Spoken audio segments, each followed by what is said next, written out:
Fala pessoal, beleza? Eu me chamo Gustavo e hoje eu venho aqui encerrar o projeto de resenhar o livro Holocausto, uma nova história, do historiador britânico Lawrence Hughes, capítulo a capítulo.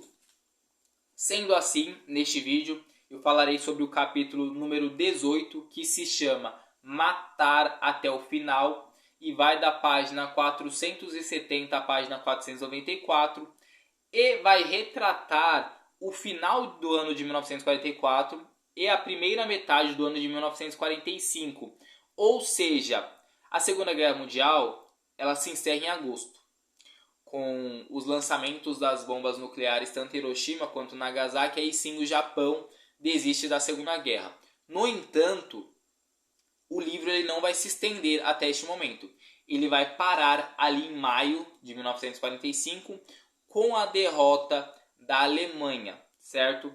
Então não vai se estender até o final da Segunda Guerra, até porque o foco do livro, mais uma vez, é o Holocausto e não o conflito que, enfim, vitimou milhões de vidas, né? Ele vai se prender ali ao Holocausto, que também vitimou, infelizmente, milhões de vidas, mas o foco do livro é esse, portanto, ele se encerra um pouquinho antes do final da Segunda Guerra. Então é um adendo que eu acho importante, certo? Mas para contextualizar como estava ali o final do ano de 1944, a Alemanha já estava encaminhando-se para uma derrota.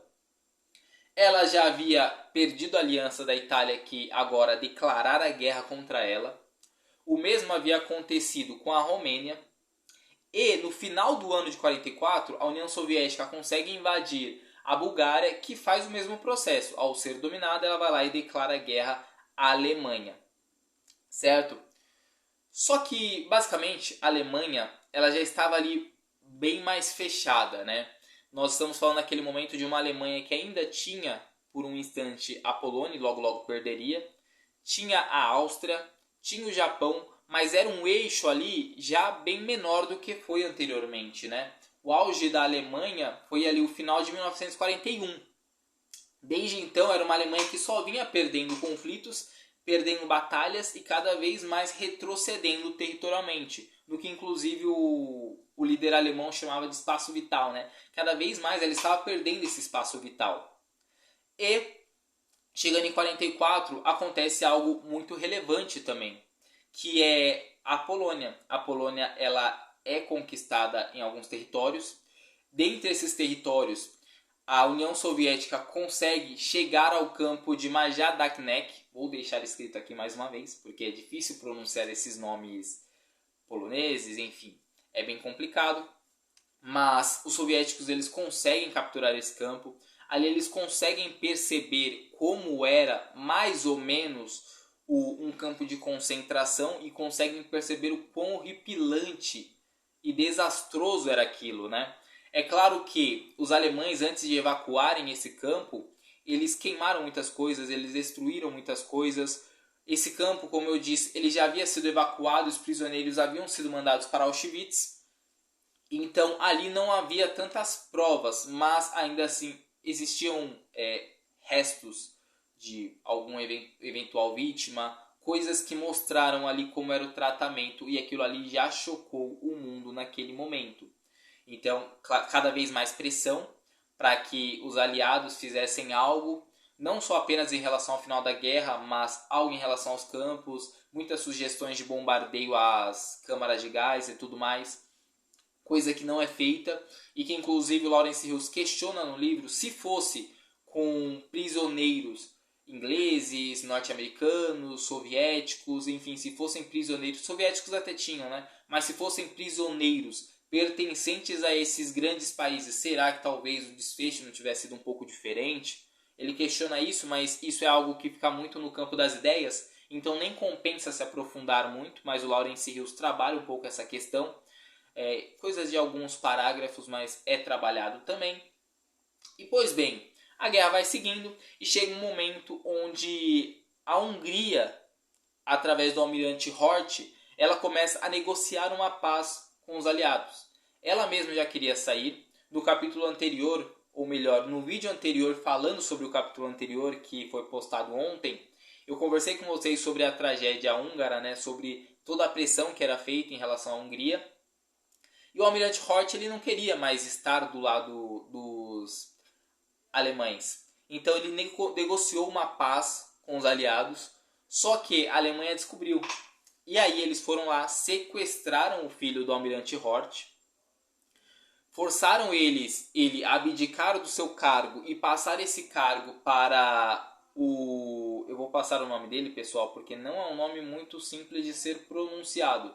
Ele passou o cargo para Ferenc Iszalási, que era o líder do partido fascista húngaro.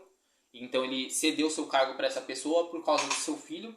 E pois bem, a partir daí, quem estava no comando da Hungria era justamente uma pessoa que tinha uma mentalidade muito próxima da mentalidade alemã. Então o caminho meio que estava livre para deportações e para uma série de questões, né? Mas isso não perdura por muito tempo.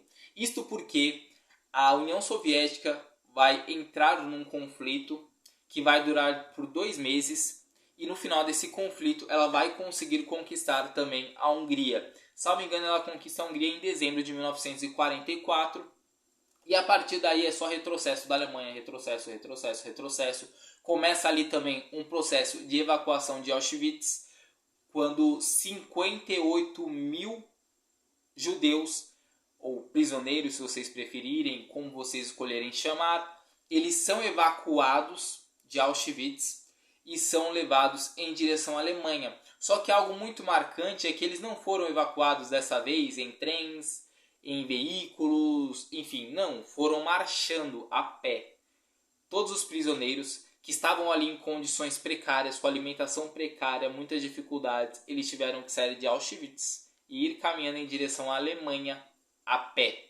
E aí tem todas as descrições do quanto essa caminhada foi cruel. Porque, naturalmente, muitas pessoas elas não aguentavam. Elas já estavam em situação quase que de inanição.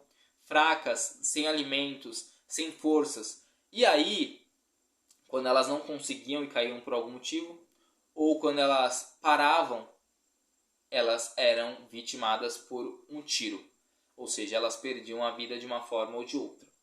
Então, é mais uma situação triste, lamentável, mas que aconteceu também, essa evacuação de Auschwitz rumo à Alemanha, porque a Polônia ali já estava nitidamente caindo e saindo do domínio alemão. Enfim, e aí vai se desenrolar os demais conflitos. O Lawrence Hills ele vai já falar um pouco sobre como estava naquele momento o Adolf, o líder alemão, que já estava há alguns meses mais dentro do bunker do que em qualquer outro cenário. E aí começa a haver também uma questão do Himmler, né? O Heinrich Himmler ficava negociando com os aliados. Então ele negociava possíveis trocas de prisioneiros. Em determinado momento ele começou a alegar que os aliados foram culpados pelo que aconteceu com os judeus. Isso porque eles não ofereceram abrigo, já que o projeto no início era apenas uma evacuação e não a execução em massa deles. E os aliados não se posicionaram falando, olha, nós receberemos eles. Então, tudo isso é jogado no ventilador por Himmler, tentando jogar a culpa nos aliados. É claro que isso não dá certo, mas isso meio que causou um rompimento entre o Adolf e o Himmler, né? Eu não sei como que o algoritmo vai ver essas palavras, mas enfim. Gerou ali essa desvinculação. E no dia 30 de abril de 1945, o Adolf, dentro do seu bunker, ele se suicida, tira sua própria vida. O livro basicamente fala sobre a morte dele tirando sua própria vida. Ele não fala sobre o fato de estar ali com sua esposa, ele não fala nada sobre isso, tá? Ele estava, mas ele não fala sobre isso. Fala simplesmente que ele tirou sua própria vida e deixou um testamento político, onde ele explicava o que ele fez e não se arrependia. Ele dizia que tudo aconteceu porque os judeus foram causadores da guerra. Ele dizia isso no seu testamento político, já ali quando ele se suicidou. E aí, passando uma semana, no dia 7 de maio, a Alemanha se rende. E no dia 23 de maio, o Himmler se suicida também. E basicamente o livro se encerra dessa forma, mas antes do encerramento de fato, ele só traz um questionamento a partir da perspectiva de um sobrevivente que foi entrevistado. que é o seguinte: o que fazer agora, né?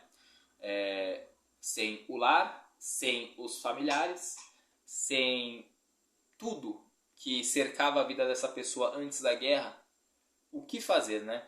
E aí, porque as pessoas que saíram ali dos campos, elas meio que saíram sem perspectiva do que fazer, né?